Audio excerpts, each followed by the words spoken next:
Open বর্ডারের ওপরে আজকে নিয়ে এসেছি দারুণ একটা ইউনিক কাতানের কালেকশান।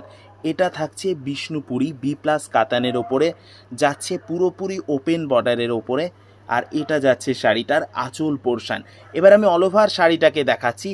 পুরো শাড়িটাতেই থাকছে কিন্তু ডুয়েল টোন, যেটা তোমাদের সকলের পরিচিত ডুয়েল টোন কালার। দেখতেই পাচ্ছ কি দারুণ ওপেন বর্ডারের সাথে অল ওভার বডিতে রয়েছে এরকমই একটা বুট্টার কাজ। একদম ইউনিক টেস্টের শাড়িটা, বিষ্ণুপুরি বি প্লাস কাতান। আর ওপেন বর্ডারের কথা তো আমাকে অনেকেই বলেছিলে, আজকে তাই নিয়ে এসেছি ওপেন বর্ডারের ওপরে দারুণ একটা ইউনিক আইটেম। অল ওভার শাড়িটাতে পেয়ে যাচ্ছ এরকম একটা ওয়ার্ক, আর 12টা কালারের সমন্বয়ে থাকছে এই বি প্লাস বিষ্ণুপুরি কাতানটা। এবার দেখাচ্ছি আমি ব্লাউজ পিসের পোর্শনটা। ব্লাউজ পিসে থাকছে রেশম এবং অ্যাম্বসের একটা সুন্দর কম্বিনেশন।